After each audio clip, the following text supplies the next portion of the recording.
We are like a beacon, rising up in the heart of the city, lifting spirits, serving their aspirations, and bringing reality to their ideals. A beacon made brighter by gathering together many sources of light. A series of small universities, individual colleges, each with its own special character and academic emphasis that combined guide our path forward. Avoiding the usual barriers between graduate and undergraduate students, fostering interdisciplinary studies and tearing down departmental walls, championing connection and collaboration. Imagine that, an edge that isn't. We didn't begin as an undergraduate college, then develop professional schools, but started with graduate teaching and research in the beginning, laying the roof first. So we could attract top scholars and researchers right from the start. And you know what? They came. Among its purposes, the university champions the finest scholarship of the past and seeks through research the knowledge to guide our steps into the future.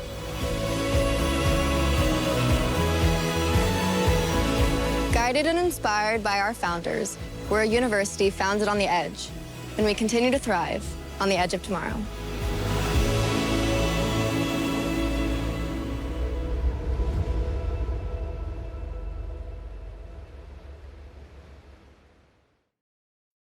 Good evening, and welcome to the first in a series of 5 evenings of non-conventional wisdom. As many of you know, we kicked off our 60th anniversary year back in November. These evenings of non-conventional wisdom are part of our ongoing celebration of 60 years of unique, collaborative community that is UC San Diego. We are a community of change makers who look beyond convention to address the challenges facing our global society. We are a community of pioneers always looking ahead of tomorrow for the next frontier. It is our role as a public research university and the region's only academic medical center that puts us in the unique position to lead during this pandemic. Our hospital was the first to treat the novel coronavirus in this region. Our researchers have been key global players in vaccine development and search for new treatments. Through the Petco Superstation and our REMAX site, we are leading the state in the distribution of COVID-19 vaccine in our region. We were the first university in the nation to announce plans to bring thousands of students and researchers back to campus. In fact, starting fall 2020, we had nearly 10,000 students back living on campus. We did so guided by the expertise of our world-renowned faculty who informed our multi-layered and very successful return to learn approach. I am so thankful for the strength and the leadership of our entire faculty, who are the reason why UC San Diego has a global impact. So I always look forward to these evenings of non-conventional wisdom because they showcase the innovative and the creative work of our faculty. Dean Anderson and the faculty you'll just meet in a few moments are leading the way in addressing public health needs and technological needs of our communities. And I'm very eagerly looking forward to their insights. Let me, for right now, turn this over to Dr. Brenner, Dr. David Brenner, who is the Vice Chancellor of Health Sciences. On to you, sir. Dr. Brenner. Thank you, Pradeep. So the topic of today's non-conventional wisdom presentation is the fear factor, examining mistrust and vaccines. But first, some good news. As Pradeep told you, UC San Diego, in collaboration with the County of San Diego, has set up 2 vaccine superstations, and we have vaccinated more people than all the other University of California campuses combined. However, there is inequality in the distribution of vaccines. And this evening, we are going to address this important issue, why some people are not being vaccinated. And the most qualified person to moderate this discussion is Cheryl Anderson, the founding dean of the UC San Diego Herbert Wertheim School of Public Health. Dr. Anderson. Thank you very much, Vice Chancellor Brenner and Chancellor Khosla. And hello to all of you joining us here in San Diego and from across the globe. So it is indeed my honor to open up this very important conversation this evening as we talk about technology and vaccines. So we know that this is one of the most important pieces of healthcare technology that we've seen in decades. And the title of, topic of vaccines, it's a broad and layered subject. There are many questions and perspectives that might contribute to our fear or our mistrust around the vaccine, but it is front of mind for everyone right now. There's some people who fear getting the vaccine itself. Is it safe? Is it effective? Will I suffer side effects? Should I just wait until I see what happens to others? And then there are others of us who fear not getting the vaccine. Am I going to be able to get an appointment? What if they run out? What if I'm not able to follow through on my appointment? And we have to understand the root of that fear in order to effectively address it, especially right now when the vaccine is likely to play a very critical role in us being out of the pandemic and protecting the public's health. So our discussion this evening, I'm so delighted to moderate because it directly aligns with the work that we're doing in the newly established Herbert Wertheim School of Public Health and Human Longevity Science. We are a newly established school. We got started in 2019, and we've been taking a multidisciplinary and a very collaborative approach that includes our healthcare system, our research on the campus, our research teams, technological advances, data science, our engineers. We've all come together to try and address the disparities that are involved in COVID-19 and how do we think about improving the health of our local community. A bunch of what we've done in this space is actually set the tone and has served as a template for what has happened across the state and what has actually happened across the nation. So our work's been very impactful. It's imperative. It addresses a need that is important for communities that have been historically disadvantaged and underserved. And because at its core, we think about root causes, we think about building trust, we think about identifying barriers and moving past them and innovating so that we can do things that are effective, things that are culturally competent, and ultimately advance the public's health. So our university's mission compels us to really look at this as necessary work, not just for our institution, but for those in the communities around us as we work from the clinical side, as social scientists, as researchers, educators, and also on the individual level. So this is why, as the Chancellor shared, we're so well positioned to lead this conversation with you today. The panelists that you're going to hear from this evening, they are doing work at the leading edge of their fields. They represent our university's deep commitment to contributing to research and to public service. So before we get into questions and answers, I'd like to ask two of our panelists to provide some foundational context for the discussion this evening. So the first speaker that we're going to have is going to take a look at vaccines through a historical lens. And that speaker is Dr. Victor Nase. He's one of our faculty leads for the UC San Diego collaborative to halt antibiotic-resistant microbes, or more affectionately known as CHARM. He serves as a distinguished professor and vice chair for basic research and chief of the division of host microbe systems and therapeutics at UC San Diego School of Medicine, is a distinguished professor at UC San Diego's Skaggs School of Pharmacy and Pharmaceutical Sciences as well. Hi, I'm Victor Nase, professor of pediatrics and pharmacy at UC San Diego and the faculty lead for the Collaborative to Halt Antibiotic-Resistant Microbes, or CHARM. I want to thank Chancellor Khosla, Vice Chancellor Brenner, and Dean Anderson for inviting me to be part of this panel, an evening of nonconventional wisdom, focused on vaccines, where I'll give some brief introductory comments now on the success of vaccines, a real triumph in global health history, but now encountering hesitancy. Consider this man with multiple dangerous infections, beginning in childhood and continuing throughout his life: diphtheria, malaria, smallpox, dysentery, tuberculosis, pneumonia, and ultimately epiglottitis, which claimed his life.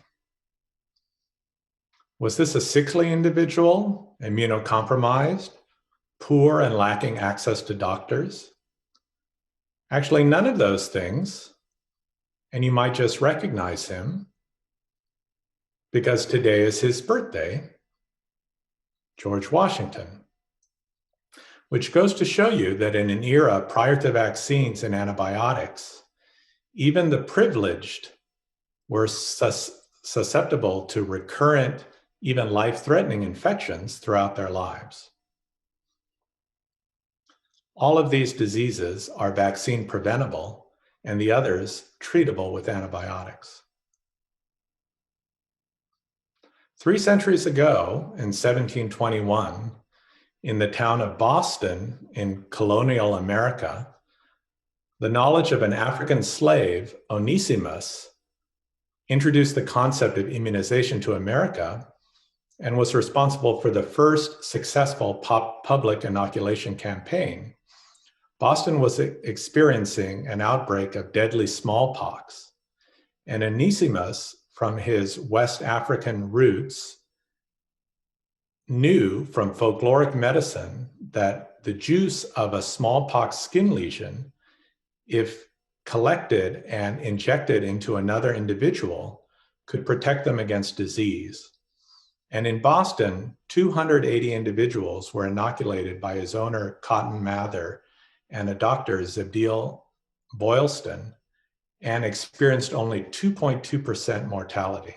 The vaccine was 85% effective. How do vaccines work? Well, either an inactivated microbe or bits of a microbe that we call antigens are introduced by injection or orally into the patient for protection. Immune cells, known as antigen-presenting cells and lymphocytes, recognize these antigens and begin to proliferate. Some of these cells become long-lasting memory B cells and T cells that can live in your body for decades and have the ability to produce antibodies or kill infected cells should the real infection occur. And when that real infection occurs in a vaccinated individual, these cells recognize the very same antigens, but can rapidly proliferate and destroy them before you develop clinical disease. Consider this viral infection that you can get from contaminated water or food, polio, which caused a paralytic disease in children. Even in developed countries like America, there were wards of iron lung breathing machines for patients with severe polio where the paralysis had spread to the diaphragm, controlling their breathing. Of course, even our president, Franklin Roosevelt, suffered polio, which limited him to a wheelchair. But then the science of Jonas Salk, founder of the Salk Institute, and Albert Sabin developing an injection and oral polio vaccine led to widespread immunization campaigns. And now, a disease that was once found in many countries across the globe in just a few short decades has been largely eradicated. We expect to declare eradication in Africa this year, and there are only a couple of pockets in South Central Asia where polio remains in the poorest communities. The extraordinary success of vaccines in protecting lives is illustrated in this slide, where you see so many diseases, diphtheria, H. flu, bacterial infections, hepatitis, mumps, rubella, tetanus, chickenpox now, prevented dramatic reductions in disease, often approaching 99 or 100%. And this burden of disease and the associated mortality is eliminated from populations that have widespread vaccination campaigns. But a challenge to vaccination, ever since the introduction of vaccines, is anti-vaccination movements. In the 1800 Britain, vaccination of children against deadly smallpox became compulsory, but shortly thereafter, an anti-vaccination league, citing distrust of medicine and personal autonomy, sprung up. And of course, we're dealing with these same anti-vax forces to this very day. And importantly in the COVID-19 pandemic. A particularly egregious event in the history of anti-vax movements was the falsehood linking measles to childhood autism. This was done for financial gain with fabricated research on families that were interested in suing the manufacturers of the vaccines. And Andrew Wakefield's research has been retracted and his medical license stripped in England and the United States, but the effects of this misinformation were profound. The introduction of the measles vaccine in the 1960s had essentially eliminated measles from the United States, and it was declared eradicated in 2000. But this paper coming out in 1998 and the false link to autism has been associated with decreasing immunization rates and outbreaks, such as the one in 2014 in Disneyland. And now in 2019, we had cases in 31 states, almost 1,300 cases of a disease that had previously been eradicated. And the island nation of Samoa, where widespread disinformation prevailed, a horrific outbreak occurred with 5,800 cases and 83 deaths over 3 months in late 2019. Another complication in getting vaccines to the most needy populations is a legacy of medical mistrust earned among minority groups in America.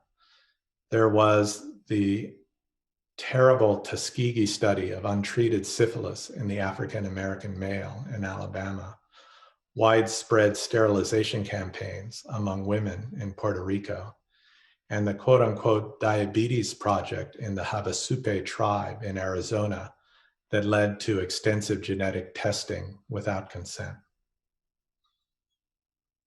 Minority groups are also rightfully concerned about their underrepresentation in clinical trials. African Americans are 12 to 13% of the US population, but only 5% of clinical trial participants, whereas Hispanics are now 16 to 18% of the US population, but only 1% of clinical trial participants.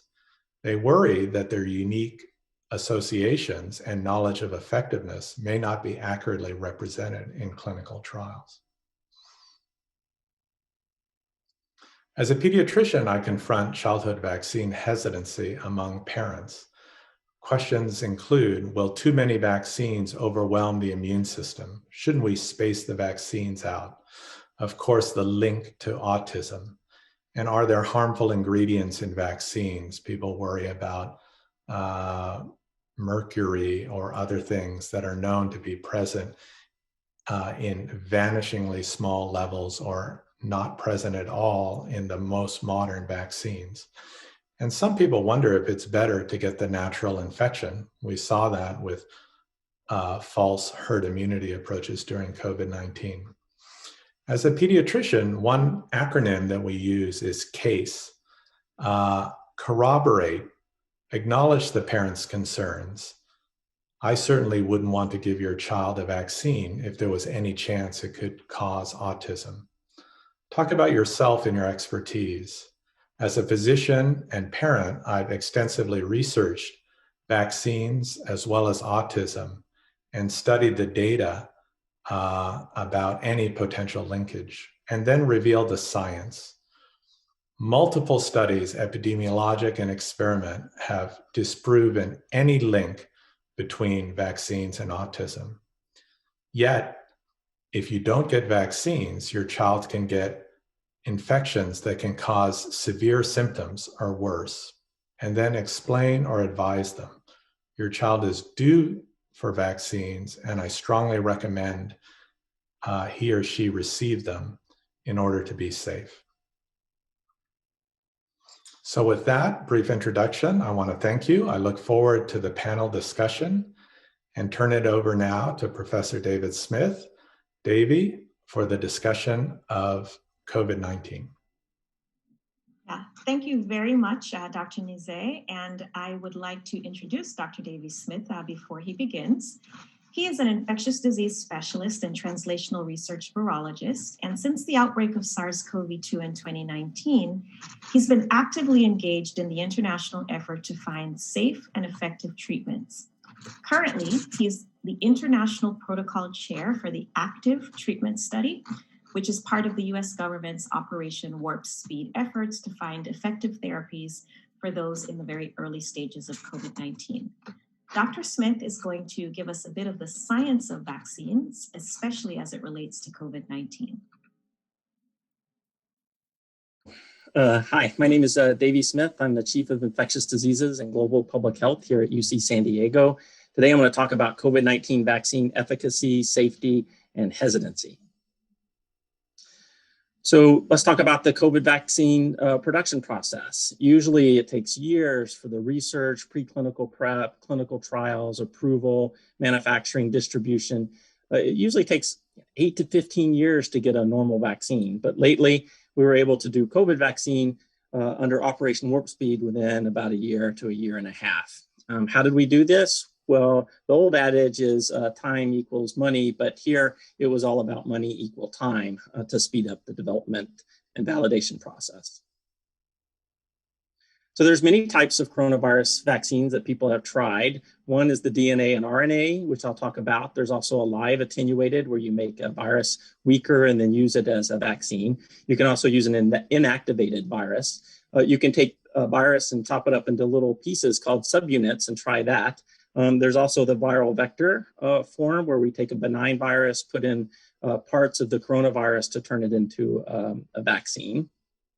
I'm going to talk, there's 3 of them that are currently being used mostly. That's the DNA, RNA, the subunit, and the viral vector, which I'm going to talk about the RNA form and the viral vector today. So here's the RNA, mostly known as Pfizer or the Moderna vaccines.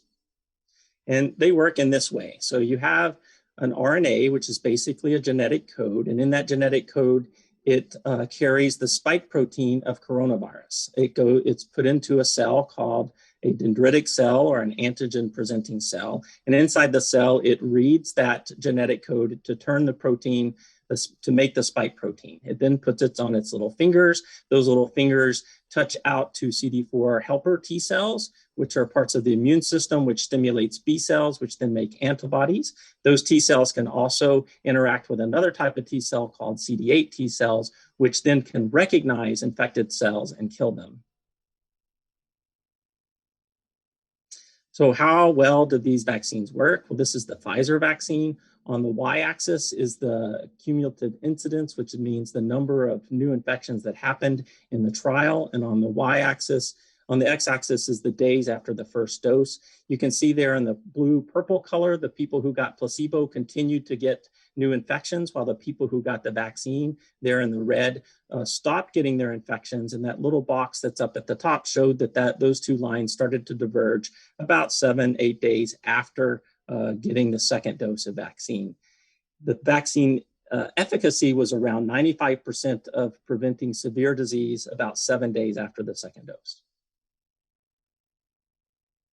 The efficacy was similar by age and race and gender and underlying condition. It suggested benefit in preventing severe COVID-19, and it even prevented COVID-19 somewhat following the first dose, and it even prevented severe COVID-19 in people who had SARS infection before.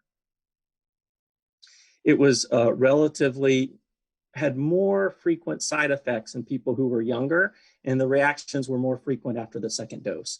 But the serious side effects were rare, less than 1%. But after emergency use authorization, people are following it very, very closely. There have been 21 life-threatening allergic reactions to the Pfizer vaccine. Now, a big question that I get asked about a lot is, do immune responses work? So after the vaccination, do they work for these new variants that are popping up? The virus is constantly evolving to us, and it might be evolving away from immune responses that we have, both to it and to the vaccine. So here they looked at younger people, older people, and all people, and they gave them the Pfizer vaccine, and they looked at their neutralization ability to the virus. And they looked at it to the original one, the one that we got from China, the Wuhan one, and they looked at the new variant, the one coming from UK called B117. And overall, there was a little bit of decrease in immune responses into the younger and older people, but overall the neutralization was quite good still to the B117 variant. So that was good news. What about the Moderna vaccine? Well, a similar plot here. So on the y-axis is the incidence of new infections. The x-axis is days after vaccine. And you can see the people who got the placebo continued to get severe COVID, while people who got the vaccine there in the blue line did not.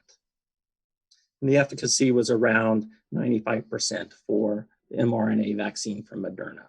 So another vaccine type is these adenoviral vaccines, and two are the Janssen or the J&J or the AstraZeneca or Oxford vaccines. So here's the Janssen trial. So it's only one shot. 28 days after vaccination, it was 85% effective in preventing severe COVID disease. And they classified severe disease as hospitalization or death. In the United States, for preventing even moderate or severe disease, it was around 72%, and less than that, around 2/3 average globally. It did show a high level of protection, around 89% against severe disease caused by one variant called B1351 that was originally found in South Africa. The vaccine was well tolerated and had no notable safety signals.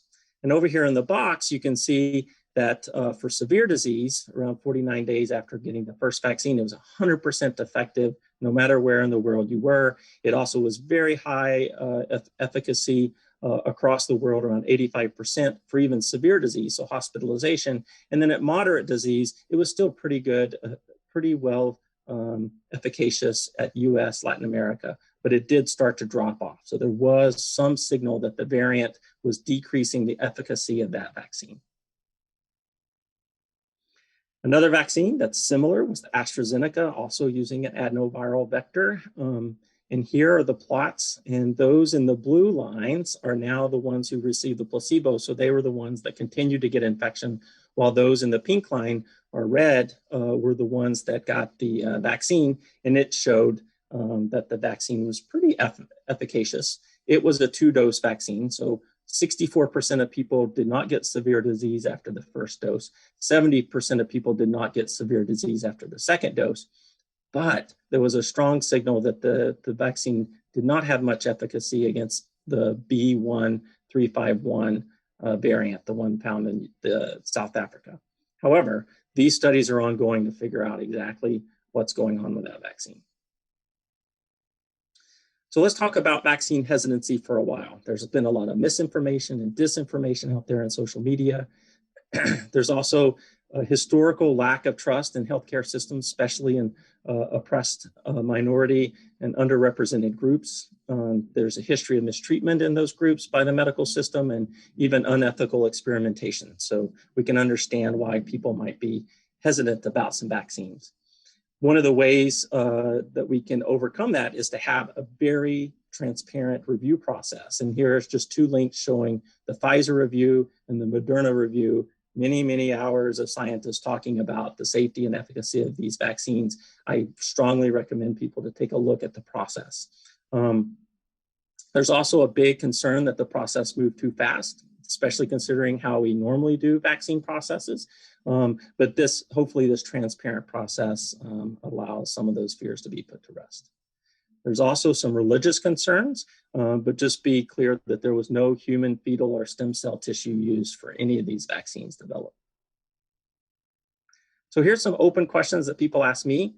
I think it's hard to compare the efficacy of results across vaccines. They were tested at different times when there were different populations and there were different variants that were circulating in those populations.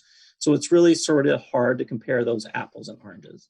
It's also that we need to do more surveillance for those variants. And we need to test people who've gotten vaccinated who then get a new infection to see if it is a new variant that has come up. And then we need to test our immune responses to these new variants as they come up. We also are going to likely need next generation vaccines. Just like we need a new flu shot every year, we're going to perhaps need new COVID-19 vaccines as the virus starts adapting to us and to our immune responses. And then the big question that I get, not just from my mother, but from lots of people is, which vaccine should I get? And my advice is always the first one that's offered to you. We need to get these vaccines out into the population as quickly as possible to stem the tide of the pandemic. Thank you for your time and attention. Now turning it over to Dr. Anderson. Thank you so much to Dr. Smith and to Dr. Nizet for setting the stage for the discussion that we will now have. I'd like to welcome to the conversation two additional faculty members, Dr. Keolu Fox and Dr. Danielle Raudenbush. So Dr. Fox is an assistant professor affiliated with the Department of Anthropology, the Global Health Program, the Climate Action Lab, and the Indigenous Futures Lab. His primary research focuses on questions of functionalizing genomics, testing theories of natural selection by editing genes and determining the functions of those mutations. He has published numerous articles on human genetics, biomedicine, ancient genomics, and indigenous data sovereignty, most recently in the New England Journal of Medicine, in Nature, and in the Proceedings of the Royal Society. So wonderful talent. We're very, very happy to have you with us tonight, Dr. Fox. Dr. Raudenbush is an assistant professor in the UC San Diego Department of Sociology. She's the author of the book, Healthcare Off the Books, Poverty, Illness, and Strategies for Survival in Urban America. In this book, she examines the healthcare practices for the urban poor and specifically the informal network strategies that low-income African Americans develop in attempts to treat health problems when they face barriers to accessing formal health services. She's currently working on a project in which she investigates how living in the San Diego, California border region shapes the healthcare experiences of Mexican immigrants. So welcome to the conversation. So at this time, we're going to talk about the fear factor, right? We're here to really try to examine why is it that there might be mistrust and hesitancy around the vaccine, and on the other side, the fear that I'd really like to get a vaccine, but I'm not necessarily going to be able to get one. I'm going to start with a question for Dr. Nase. So, being an academic medical center, having a campus with such rich research resources, having a great tech capabilities here at UC San Diego, and really living into our responsibilities as a public institution to serve those neighborhoods around us, there's been nothing like this COVID-19 pandemic to really bring out our best collaborative efforts.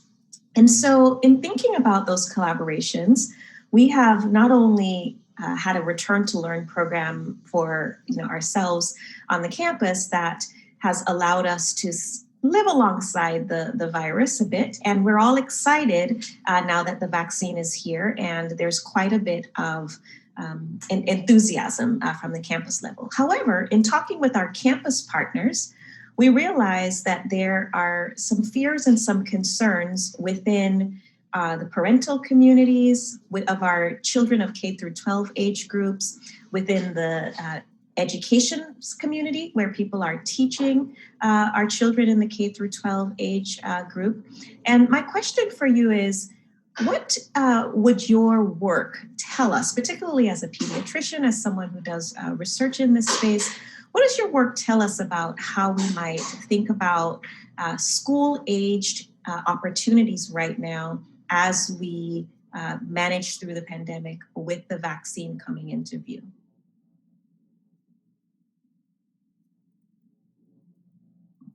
Well, certainly that is going to be one of our top priorities, getting the schools open and getting children, many of whom have missed a whole calendar year of education, back in the learning environment, back in the social environment with their friends.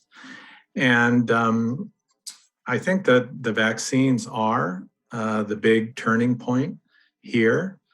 Ultimately, the ability to vaccinate the adults, the teachers, and the staff at the schools will be the final ticket to broad, safe reopening. But there's a whole variety of different measures. In fact, there are a number of schools in our community who have been opening their campuses to in-person learning with modified techniques such as outdoor classrooms, of course, masks and distancing, limiting the duration of indoor instruction. And perhaps there'll be opportunities to open schools even earlier as the level of virus in the community continues on the trajectory, knock on wood, with these new variants, with a blend of mitigation measures and vaccination of the highest risk adults in the community. At a school that I'm aware of that has been doing in-person education, there certainly have been quite a number of cases of COVID among the larger community, reflecting what's going on in the community.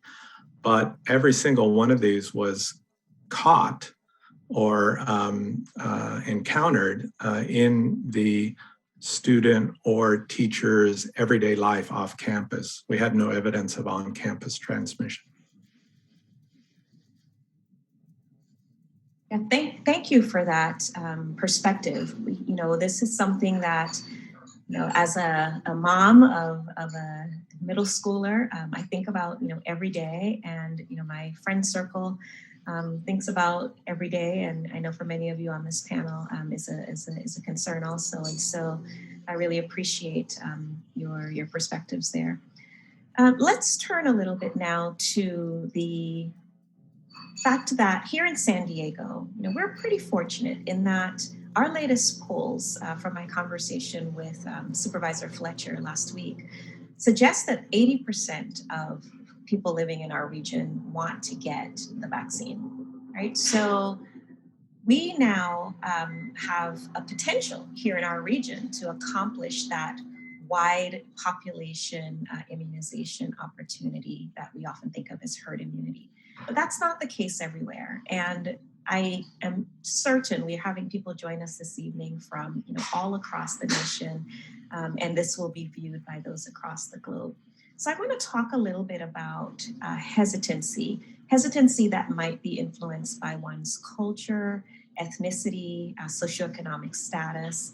And Dr. Smith, can you elaborate a little bit on what might be driving some of this hesitancy? You touched a little bit on it during your presentation not long ago, but let's take a deeper dive into what's driving these issues. And then I'll ask Dr. Raudenbush to comment even further on how we might think through some of the solutions to some of the challenges.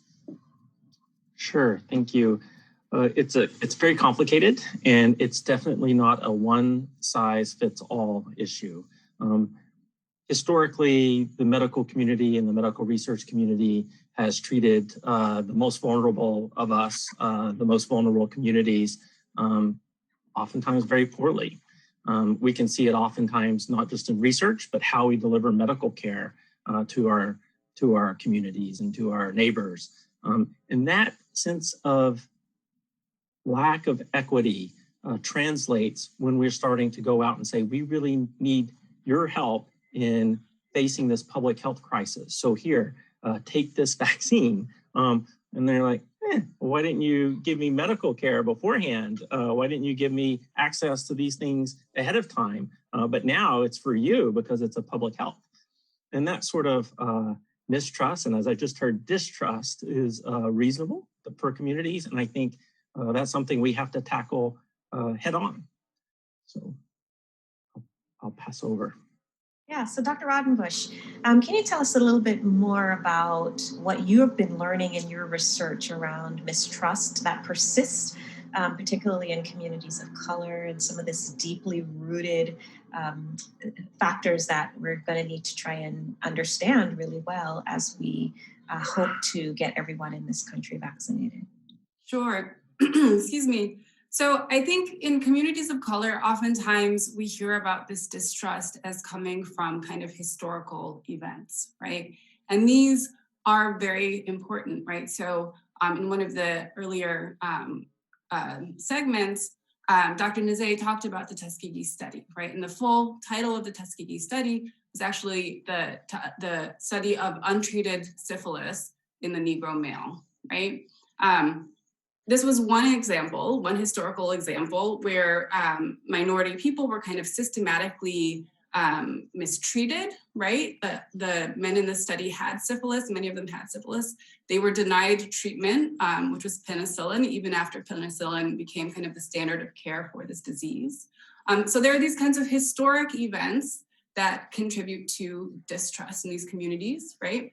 And these, although they happened in the past, they're still very much present in people's minds today, right? So in my own research, I hear people say, you know, I remember Tuskegee, or we all know about Tuskegee when they're talking about their attitudes towards healthcare. But at the same time, there are a couple other sources of distrust that are kind of present day, right? So for example, there is significant evidence that shows that in healthcare settings today, people of color, so Hispanics and also African Americans, others also, are discriminated against and treated differently than others, right? So this comes up in terms of kind of quality measures, right? Things like care coordination, kind of effective treatment, patient safety. The measures for Latinos and Blacks, for example, are kind of worse in terms of in this area. It also comes up in terms of kind of patient reports. So people report that they themselves have experienced mistreatment in healthcare settings, right? And then also if we return to this issue of kind of experimentation, also eugenics, this kind of was touched on briefly earlier. We see that even recently there were kind of reports of potential forced sterilization at detention centers among immigrants at the border, right? So there are these present day kind of factors also driving mistrust. We also see what we call kind of spillover effects, right? Whereby things that happen in other realms of people's lives that are seemingly kind of disconnected from healthcare wind up influencing people's kind of decision-making and beliefs about healthcare. So I was recently reading a study that showed that when African Americans have experienced discrimination in areas like the legal system, with law enforcement and employment, this is actually associated with higher levels of mistrust towards healthcare, right? So there are kind of multiple sources of mistrust that contribute to kind of feelings or sentiments towards the healthcare system more broadly, but also specifically towards the COVID vaccine. Yeah, thank you very much for that. And you're raising some important issues that we'll come back to in a minute around, access and really thinking about care coordination, because, as I mentioned earlier, we have a situation where there's mistrust, distrust, hesitancy, and there's also another part of the fear factor, which is, when will I get it? How do I get it, right? And it shouldn't feel like a miraculous event the day that you get your COVID vaccine, particularly if we're aiming and gearing our efforts toward a particular phased group at this time. But for right now, let me ask you, Dr. Fox, to talk with us a little bit about what's been going on in the medical establishment. So we acknowledge our role in creating fear and mistrust. We've heard already some examples about things that have gone on historically. And among underrepresented communities, this is disproportionately felt. Yet, finding solutions sometimes is placed on the community that has already experienced the issue. So what is your role in developing solutions to how we approach issues of this sort? And how do we establish relationships that truly allow us to collaborate on these really, it's a life-saving event when you think about it in the context of a pandemic? That's a great question. Just want to say hello to everyone that joined us this evening.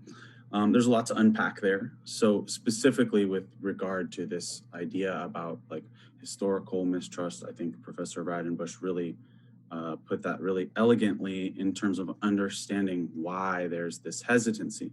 Now, there are all of these new forms of hesitancy. There's I think a lot of hesitancy around this idea about surveillance, which was kind of in the news early on with this. It's very obvious that the more we participate in this with different type of contact tracing apps and other things, it allows us to sort of identify areas of outbreak.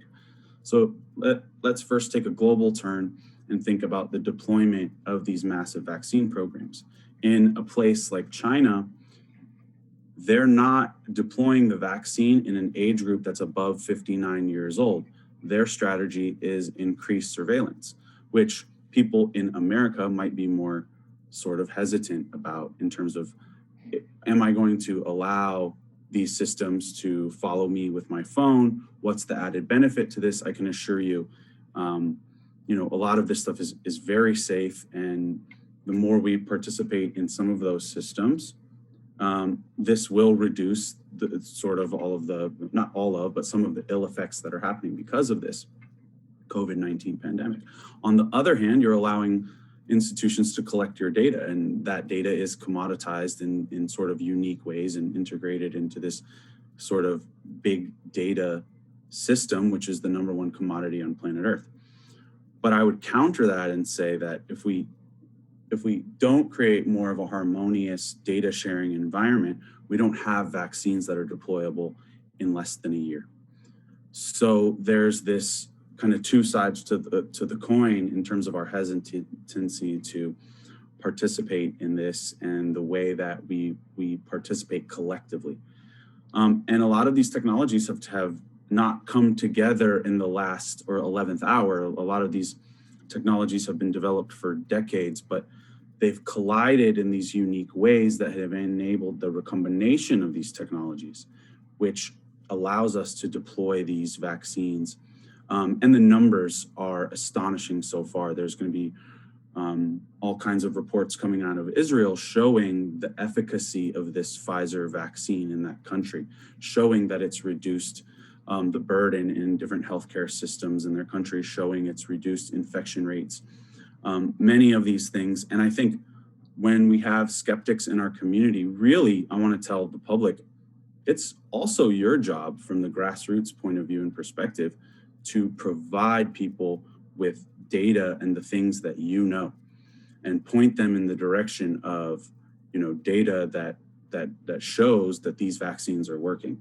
And that will take time, but I think that's going to be sort of really, really important for convincing others to get vaccinated. Yeah, that's such an important point. This idea about communicating and communicating effectively, how we message throughout a pandemic, and then how we message throughout having sort of the panacea, and how do we, in partnership with our communities, really make this happen. And so I want to maybe ask you, Dr. Raudenbush, to talk a little bit about how do we effectively get past some of these issues that you've laid out so beautifully for us? And what's the first step in that communication when we go to communities? Sure. Well, first, I want to say that I think one thing, by looking at the various sources of distrust that I mentioned, one thing that I think that strongly suggests is that any attempts to address distrust in these communities really needs to happen not in moments of kind of public health crises, and not only in relation to specific medical technologies, but these need to be kind of systemic efforts, and they need to be sustained over time, right? So we really need to think about kind of how is distrust kind of operating on a system level, right? So I think, in terms of perhaps the vaccine specifically, one thing to do is to think about kind of what are the best channels of communication that exist in communities, right? So in my own work, and this is in low-income minority communities in particular, what I've seen is that social networks are kind of a key feature of these communities and how people access all kinds of different resources, including health information. And so one thing would be to kind of hire community advocates who work as that kind of conduit for distributing information about the vaccine within these communities, right? These are trusted individuals that are kind of know how the social norms of the communities and so forth, and they can play that role. That's one way. I think when we're thinking kind of more broadly on more of a system level, right, we need to think about kind of what we know from the social science research, right? So one thing that we know in terms of kind of trust is that, for example, in the doctor-patient relationship, that when there's a match between doctors and patients in terms of racial or ethnic backgrounds, there's greater trust, right? We see better compliance with kind of treatment regimens, we see better health outcomes. But what we also know is that at the same time, there's a lack of representation, or kind of people of color are underrepresented in the medical profession. So for example, I have the numbers here. In 2018, only 5% of physicians in the US were African-American. Again, African-Americans make up about 12% of the population. And Hispanics were only 6% of the medical profession, whereas they're 17% of the US population. So one thing we can do is think about kind of how do we create a pipeline of education to get more doctors of color, right? This is one way we can do that. I have a lot of ideas. I'll just go through probably one more here. I think another way to think about it is kind of, again, thinking about this doctor-patient relationship has to do with kind of how the delivery of care is organized. So in my own research, I have done interviews with doctors who work in low-income minority communities.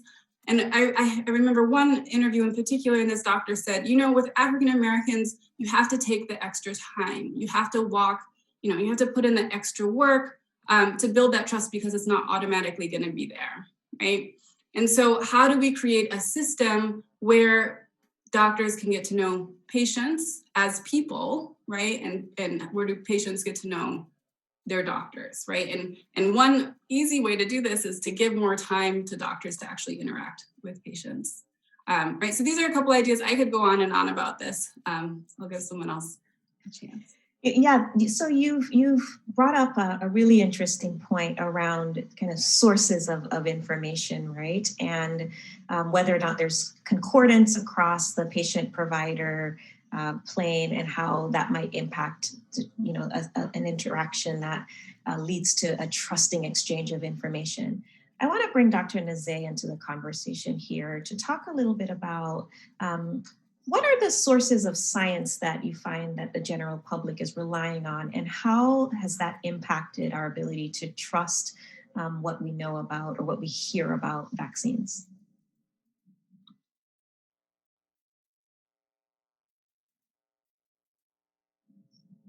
The distrust in many underserved communities, I think, reflects a general discouragement with healthcare system and by extension, the pharmaceutical industry, because not only of the past injustices, but the present day reality of healthcare disparities. If your community is suffering much higher rates of cardiovascular disease or infant mortality or asthma or breast cancer, it's understandable that you would conclude that medical and scientific researchers have not placed sufficient priority on solving the most pressing healthcare challenges important to you. So I think it's incumbent upon us in this particular case to really make every effort to tout the incredible efficacy and impact of these vaccines. I mean, I think both the medical community and the media have been, in a large part, kind of worry-warting about this. But I mean, there's nearly complete protection against mortality and severe hospitalization, which is really the whole point of vaccine-induced herd immunity. And latest data from Israel suggests maybe an 85 to 90% reduction in transmission, which means that if many people are vaccinated, then you have a pathway back to normalcy and economic opportunity. And that's most important in the communities that have been hardest hit. They have the most benefit. And I think another thing that we've been doing wrong with our messaging is keep referring to these vaccines, of course, in the shorthand of Pfizer and Moderna, large pharmaceutical companies that delivered the vaccines. But every single aspect of COVID vaccine, from the mRNA technology to the lipid nanoparticles that deliver it, were developed in academic laboratories using public funding, meaning this is your vaccine. We delivered this vaccine with the taxpayer dollars here in America and certain European countries. And it's a missed opportunity to celebrate this basic research. And one notable exception to the severe underrepresentation of minorities in academic research is Kizzy Corbett, a viral immunologist at the NIH, who was the director of the coronavirus research program and led the key experiments to prove the efficacy of these vaccines in animals. This Black woman scientist was recognized as such by Dr. Fauci. And I think that's another important part of the story of this vaccine. Yeah, it reminds me of Hidden Figures, right? Exactly. and so, good for us for making sure that she and her work is being very well recognized here. So in the outset of the conversation, I mentioned that, we have individuals who are concerned about not getting the vaccine, as well as we have individuals who are, the vaccine will be available to them and they won't want to get it. So let's flip a little bit into the conversation around, I would like to get a vaccine and, I am just so fearful that I'm not going to be able to get one. We know that one of the factors that might be at play here is the supply of vaccines. So Dr. Smith, can you talk with us a little bit about vaccine supply? To your knowledge, what's the state of affairs right now? And how is this impacting trust with the American public? Yeah, so that's a good question. So, in Operation Warp Speed, we ran really, really fast up the hill to get a vaccine. And then we're like, oh my gosh, it worked. Now we got to go make more and we got to give more. And that's currently where a lot of these companies is trying to work really hard to make more. Recently, our supply chain here in San Diego was thwarted by lack of delivery across the United States because of the cold front. But they are making more. And now we got to give more. And one of the things that we learned in this process is that we have been very, very good at giving vaccines to people who have medical access already. And we are not very good at getting vaccines to people who didn't have medical access very well. And we need to build it, and we need to sustain that ability to give out those vaccines. That's going to be how we improve our medical care, how we improve our public health, and hopefully how we can lessen vaccine hesitancy.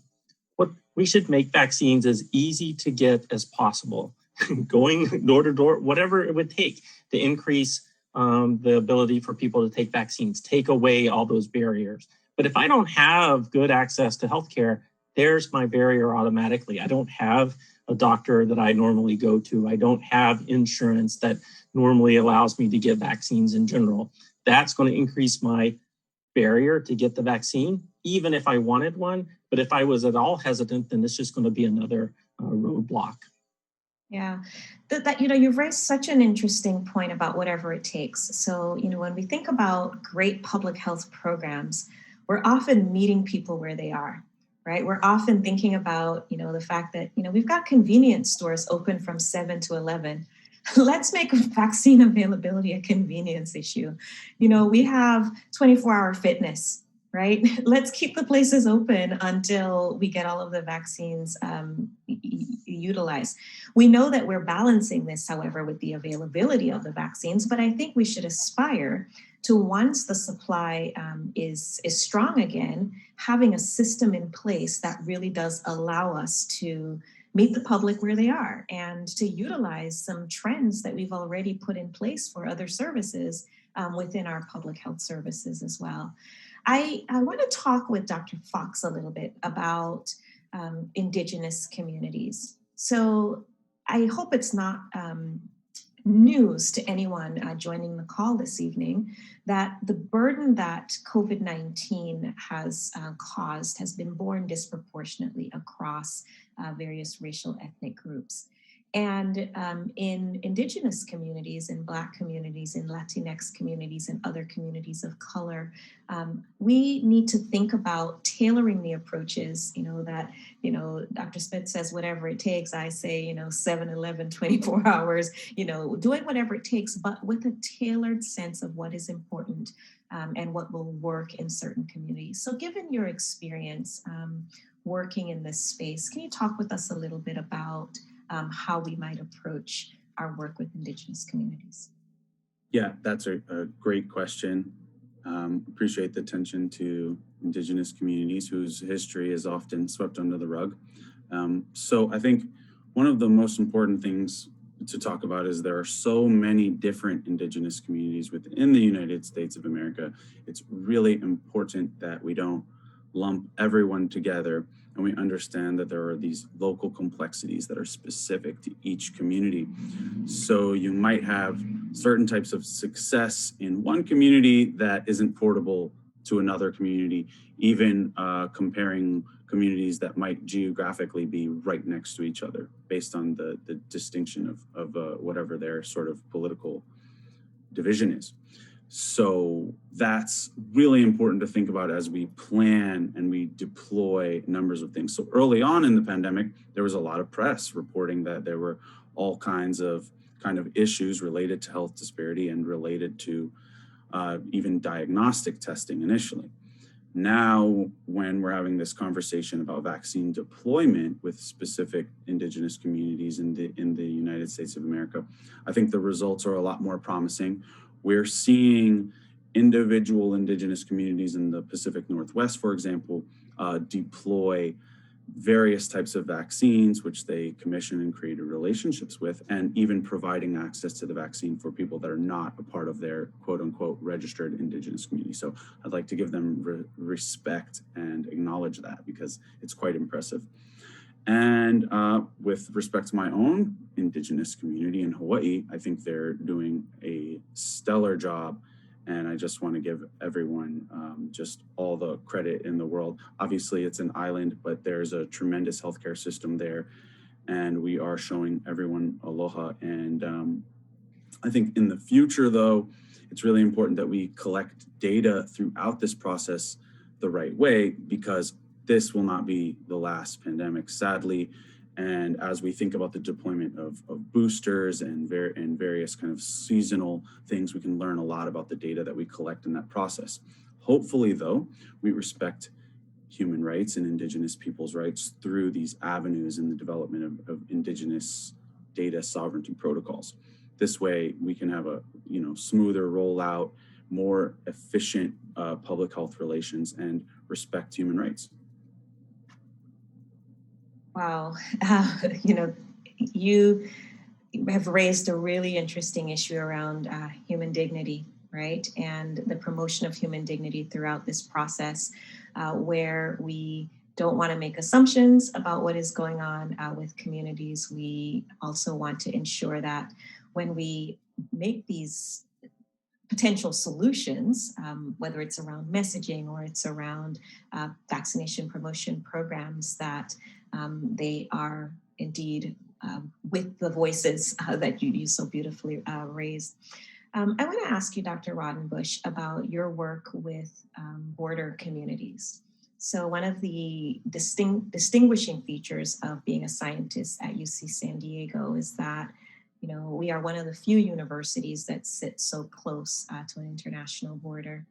What have you learned, or are your perspectives on how we think about vaccine and vaccination programs when we often need to consider migration as a social determinant of health and of outcomes?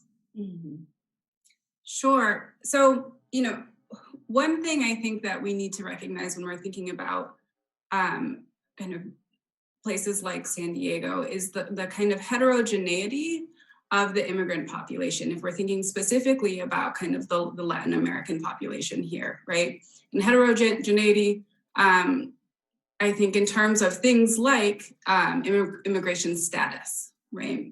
And when we're thinking about vaccines and we're thinking about issues like trust, we need to recognize kind of the differences and kind of the differences in kind of sentiments around these within kind of people of different immigration status.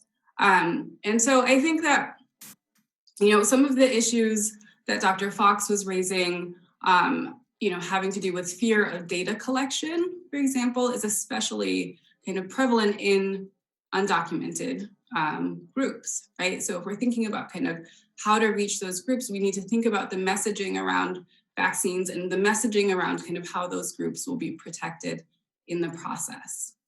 Yeah. Thank you for that.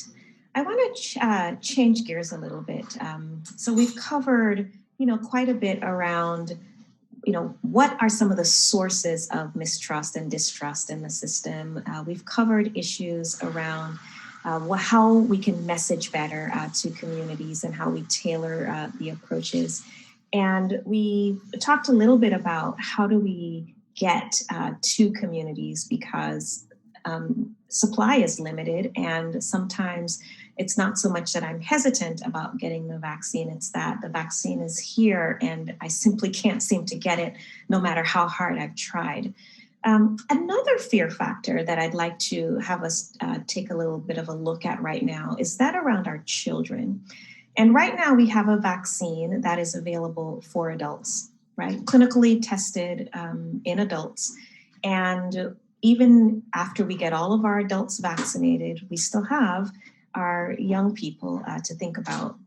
And I want to maybe start with Dr. Smith and then transition to Dr. Nizet. What are your current understandings of where we are with the trials around the vaccine for young people? And then Dr. Nizet maybe talk a little bit about some of the strategies that we might use to reach this population effectively.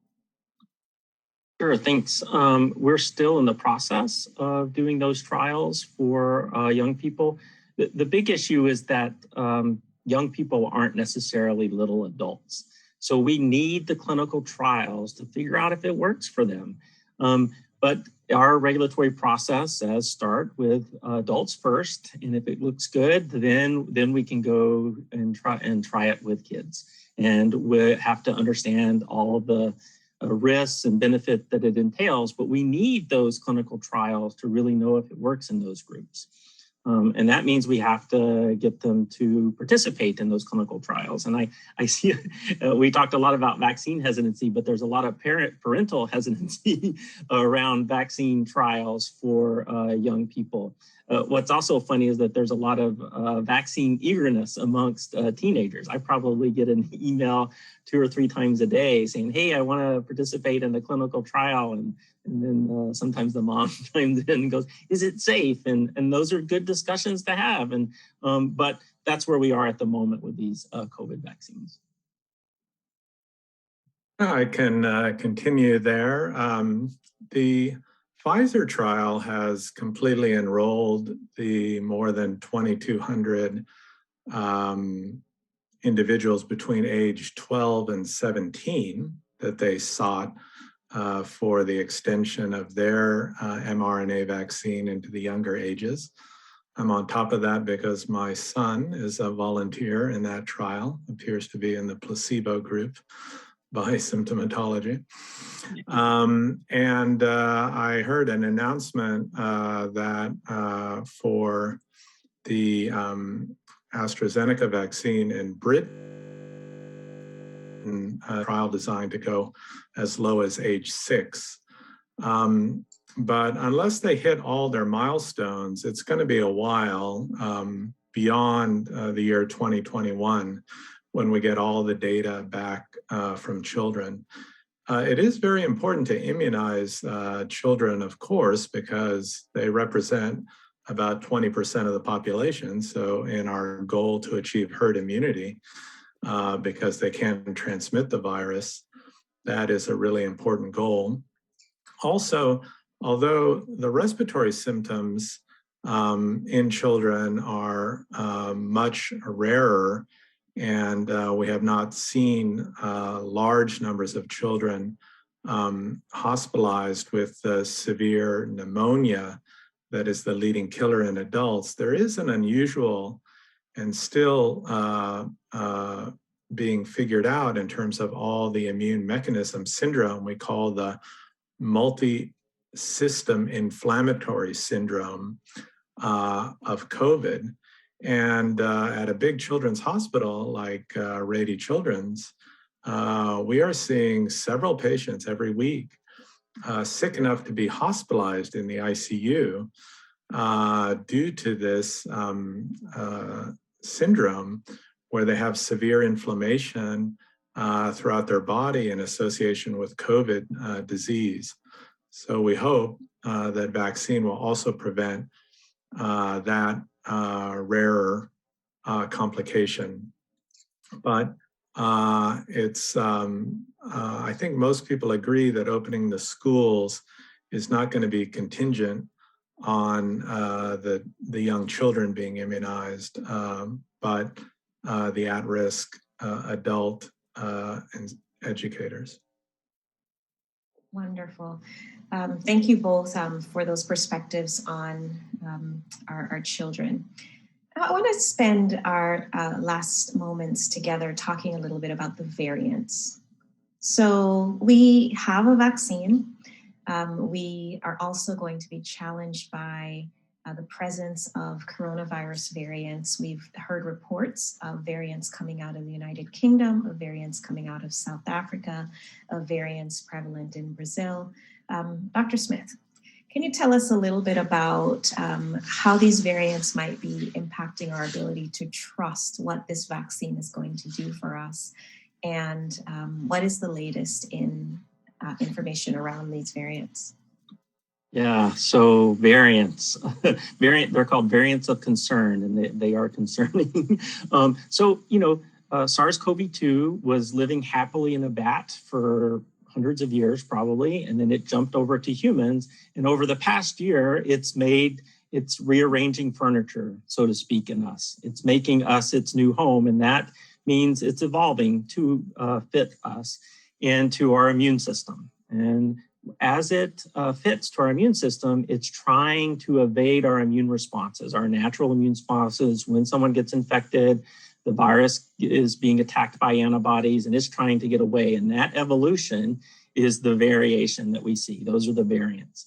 And it's exactly the same thing that we're trying to get our vaccine to do. Our vaccine is making an immune response, and then those variants are there trying to get away from that immune response. And we saw this coming. And we knew the variants were going to be happening because it's what viruses do, and it's likely to happen over the next few years as well. And there's a really good chance that we're going to need the next generation of vaccines and then the next generation of vaccines after that. And luckily, scientists are already starting to work on that.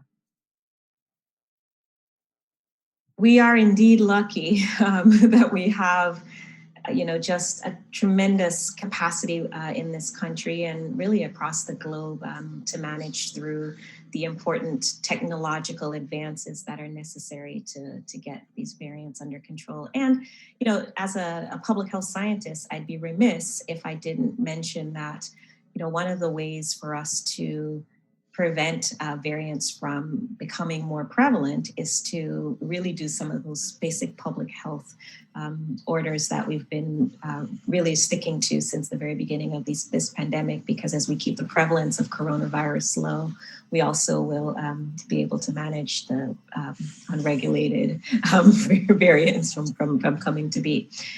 So I want to just take a moment to dive into a little bit of a more personal side for all of you. And my question, as we come to the end of this fear factor discussion, is what's been your biggest fear during the pandemic?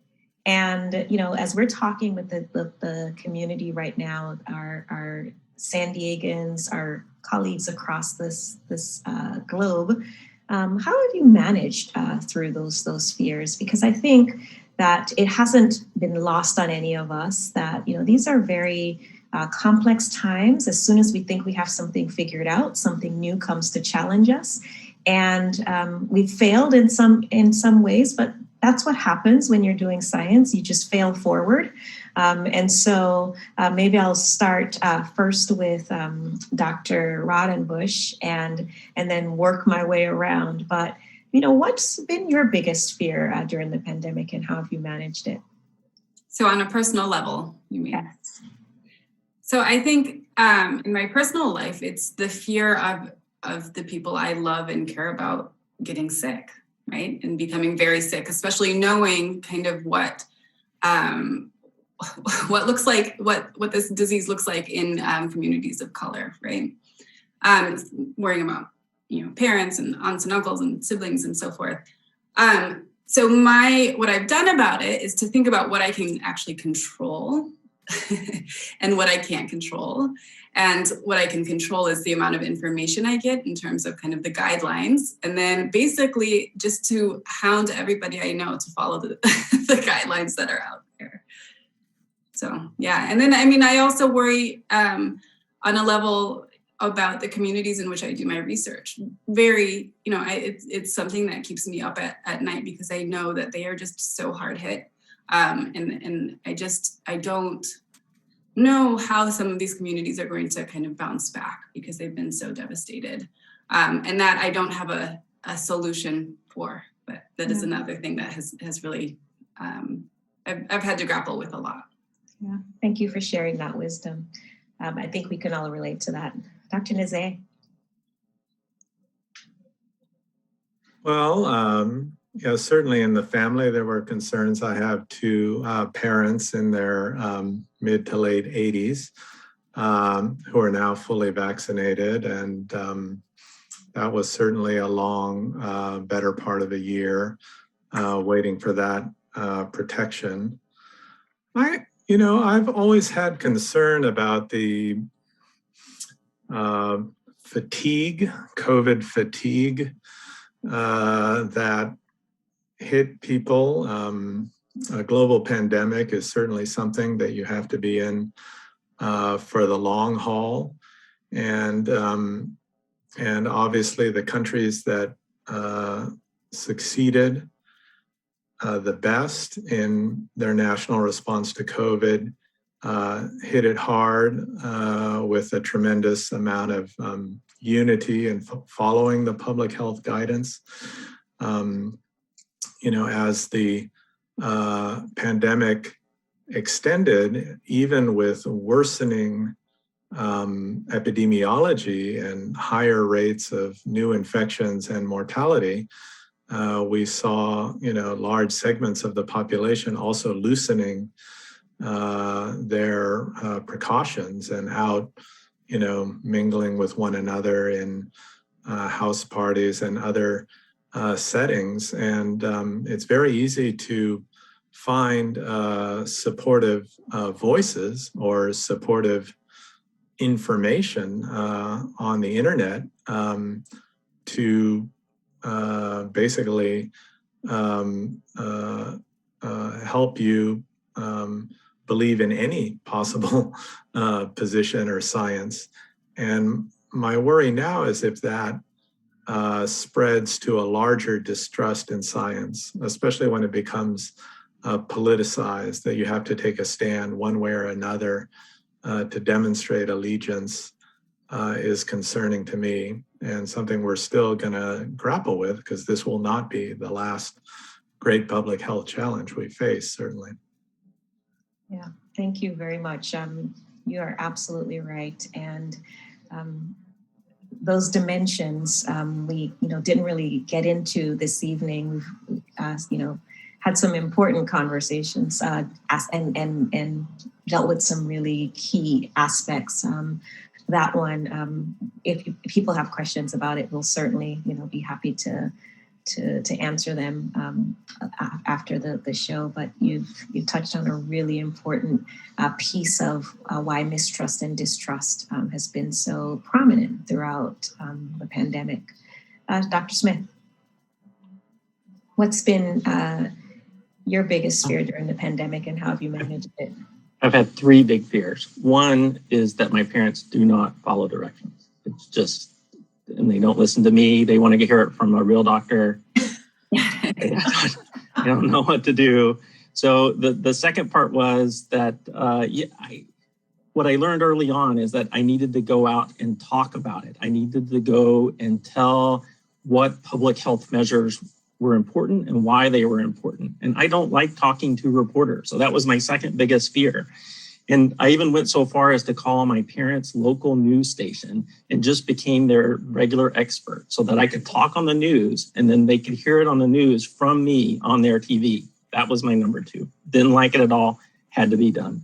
And then the third one is I just really worry that this is gonna go away, we're gonna get better, and we're gonna forget. There are other viruses sitting in bats all over the world.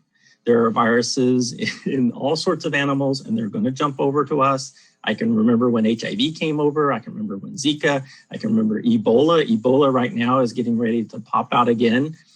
We have to be better prepared, and we can be better prepared if we just don't forget. So those are my three big fears. Thank you for that reminder. I remember at the beginning of this pandemic, you and I were in a Zoom room together and you said that very same thing. You said, why are we surprised? We should have been prepared. So wonderful piece of wisdom. Dr. Fox. Yes.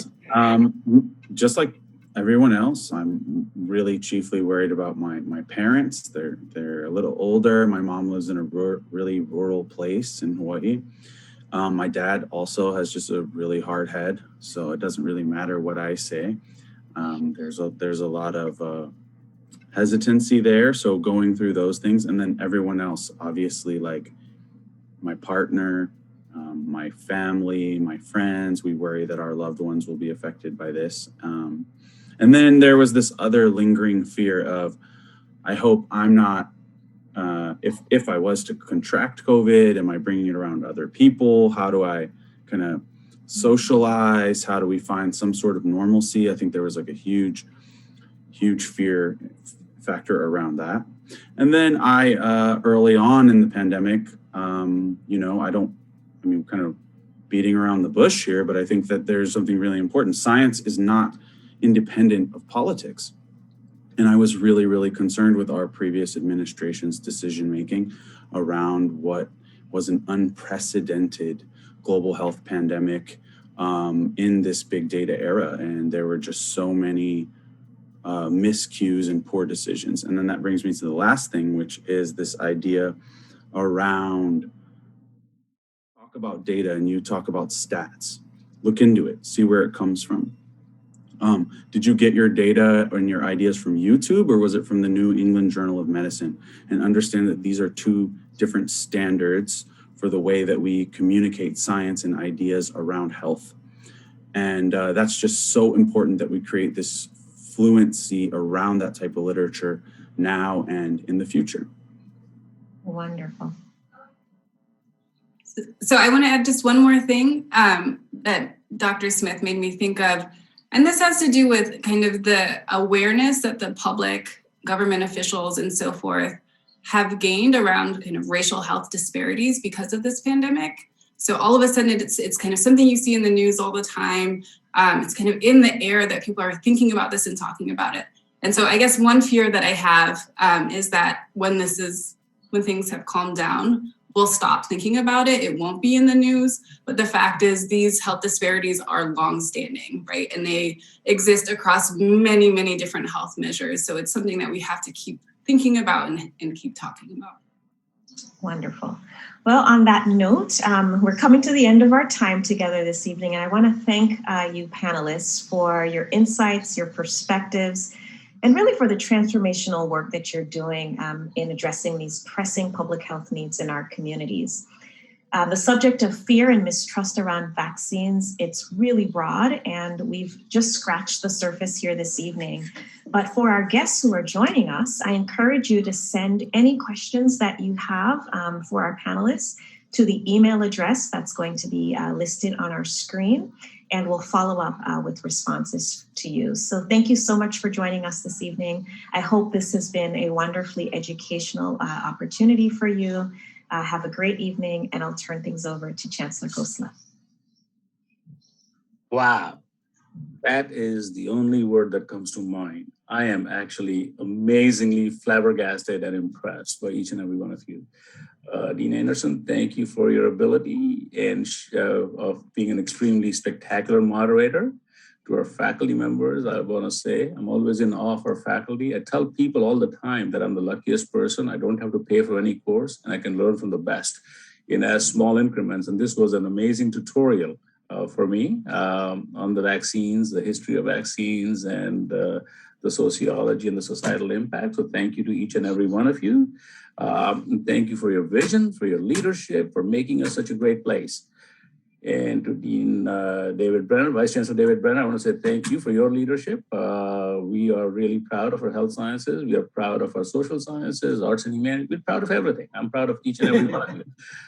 And to our guests, more than 1,200 of you who signed up, I want to say thank you for your time. I know 90 minutes is not an easy time, but I hope you learned something out here.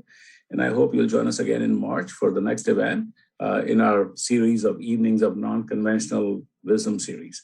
So this is our 60th anniversary. We are not as old as you think, but we have achieved a lot more than we should have in these 60 years. And I'm so proud of this. So thank you, everybody, and good night. Bye.